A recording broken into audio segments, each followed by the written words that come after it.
wisdom, prudentia, justice, justitia, temperance, temperantia, courage. fortitudo. Applying ancient philosophy to modern life, this is the Sunday Stoic.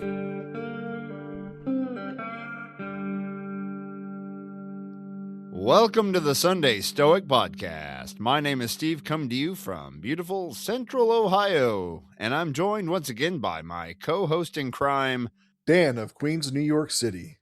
So, Musonius Rufus, who we talked about last episode, teacher of Epictetus and others, has this idea that humans have an inclination, a sort of an ingrained behavior, this idea that they want to seek virtue.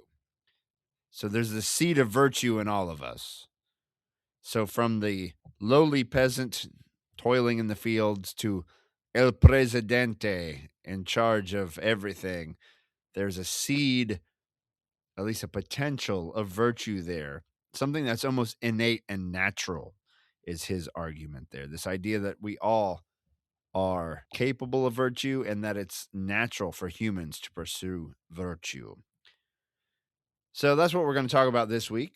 Another writing, not a writing, but a lecture, I guess you'd say, right, Dan, of Musonius Rufus that his students recorded. Yes, his student Lucius wrote down these 21 lectures, and this is going to be number 2. Number 2. Do you want to tell our listeners a little more about Musonius? Musonius Rufus was born around 30 in the Common Era in a town called Volsini, which is now called Bolsena today. And it's on a large lake north of Rome, and it's about halfway to Florence. And Musonius was born into the equestrian social class. Ooh. Equestrian's not a word that is often used in the 21st century, so a brief summary of the Roman social classes may be in order. Of course, at the top, you have the Roman emperor. Below him were the senators, some of which came from ancient patrician families and some of which were new money, called novo homo, or new man. Below the senators were the equites, or what commonly called the equestrians. The equestrians were well-to-do, but not quite wealthy or connected enough to be in the Senate. The equestrians were the forerunners of what would become the knights in the medieval era. Below the equestrians came the most numerous classes, the plebeians and the slaves. The plebeians were free, but they were the working class: bakers, builders, craftsmen, shopkeepers. And at the bottom rank of the social structure fell the slaves, who were not citizens, and they were most commonly either born into the status due to their parents being slaves, or they were enslaved during war. As we mentioned last episode, it does not appear that Musonius Rufus left behind any writings of his own. What we do have from him are 21 lectures recorded by his student Lucius, and fragments of some now lost lectures recorded by another student named Pollio. It is important to remember that in ancient Greek and Roman times, things were viewed differently for intellectuals. In the modern age, for a philosopher to be taken seriously by society at large, they must first earn a doctorate in philosophy, and then must publish books and papers. In ancient times, publishing books was also viewed as a positive thing, but in the world of philosophy, what held more importance than publishing was the ability to teach students in person, and even more importantly, that the philosopher demonstrate to their students through their actions that the philosopher lives according to the principles they espouse. Musonius Rufus is in good company. It wasn't uncommon for philosophers of high repute to decide not to publish. Socrates left behind no writings of his own, and neither did Epictetus. His student Arrian provided us with the discourses in the Enchiridion. We have the Meditations of Marcus Aurelius, but that was actually his private hypomnema journal, which he had no intention of publishing. Another person of high renown, Jesus of Nazareth, did not publish any works of his own either, leaving it to his followers to record his teachings. That kind of gives you a little bit more background in Musonius Rufus and his life. Musonius had a bit of an impact in Rome and gave some lectures and influenced some. I mean, just think about it. He ultimately directly influenced the emperor of the Roman Empire because he taught Epictetus, who was a huge influence on Marcus Aurelius. So not a bad run. Indeed.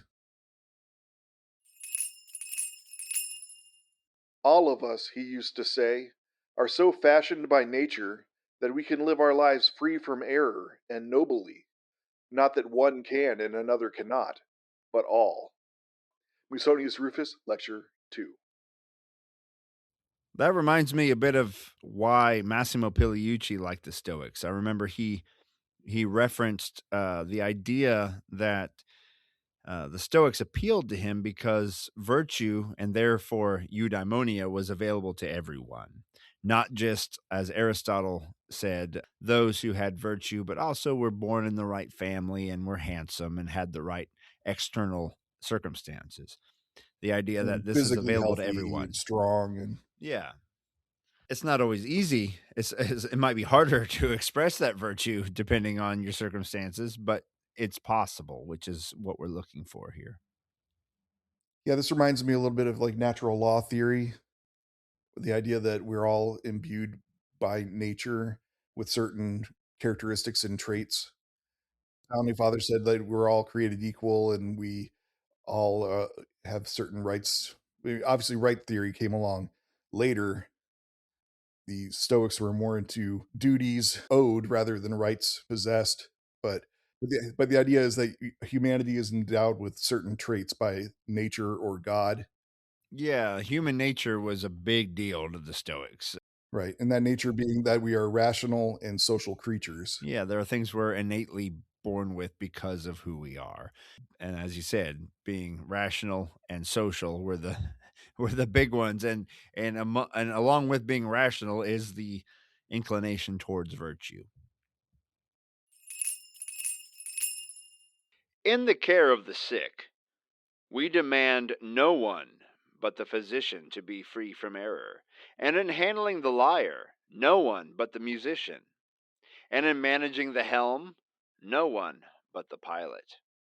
But in the conduct of life, it is no longer only the philosopher whom we expect to be free from error, though he alone would seem to be the only one concerned with the study of virtue, but all men alike, including those who have never given any attention to virtue. Clearly, then, there is no explanation for this other than that the human being is born with an inclination toward virtue. Musonius Rufus, Lecture 2. I think there's some truth to this. Ethics is kind of unique in the fact that we don't expect anybody in any other field to exhibit any sort of skill or expertise, but only in ethics do we hold people to account to say that you have to get this right, even if you don't make a particular study of it. Right, when you're in court, you're being charged with a crime. They don't say, "Well, how much have you studied virtue?" and then and then say, "Oh, well, you've never studied virtue. We'll let you off lightly." Or, "Oh, you are a student of philosophy. Well, we're going to throw the book at you." We're going to It's hold you to a higher standard because you right, should have right. known better. You should have, yeah. I think maybe there are some people that should have known better that maybe get a different outcome in their trial. Who knows? But you're not going to hear the word virtue thrown around in those conversations. It's this idea that we almost expect everyone to have this compass in their hand that points them towards the best decisions possible, and then we judge them accordingly when they fail to live up to that. That said, obviously, if you do make a study of it, you're more likely than someone who does not study to come up with the right answers. Right. I'm sure the Stoics would, even Musonius would agree that we're talking about the seed of virtue here, not the polished expertise that someone who really digs into it would possess. But we'll hear about more about that in a moment when we talk about people being unwilling to admit that they're not experts in virtue. Strong evidence of the presence of goodness in our nature is that all speak of themselves as having virtue and being good. For take the common man. When asked whether he is stupid or intelligent, not one will confess to being stupid. Or again, when asked whether he is just or unjust, not one will say that he is unjust. In the same way, if one asks him whether he is temperate or intemperate, he replies at once that he is temperate. And finally, if one asks whether he is good or bad, He would say that he is good, even though he can name no teacher of virtue or mention any study or practice of virtue he has ever made. Of what, then, is this evidence, if not the existence of an innate inclination of the human soul toward goodness and nobleness, and of the presence of the seeds of virtue in each one of us? Musonius Rufus, Lecture 2. So yeah, it's almost embarrassing to say no. I'm not just, or I don't know how that works. We almost expect those around us and expect ourselves to kind of know what to do. Why then, when one who has not learned letters, or music, or gymnastics ever claims to have knowledge of these arts, nor makes any pretense of knowing them, why, I say, does everyone profess that he has virtue? It is because none of those other skills is natural to man, and no human being is born with a natural faculty for them, whereas an inclination towards virtue is inborn in each one of us. Musonius Rufus, Lecture 2. So, if someone walked up to you, Dan, and said, Dan, can you play Mozart on the piano for me? What would you say? I would say that would be a disaster. If someone came up to you and said, Dan, are you a pretty okay guy? What would you say? I would say I try to be. There you go. Inclination towards virtue. Your Honor, my case is closed. This idea that we don't usually, unless we're just lying, we don't claim to know things that we have not been trained in. But when it comes to being a decent human being, which, let's just remember that virtue really means excellence, like being a really good person in as many ways as possible. We're almost embarrassed to admit when we don't live up to that. And we don't readily say, well, I'm not temperate because I don't know how to be, or, I'm not just. Very, very few people will say that out loud.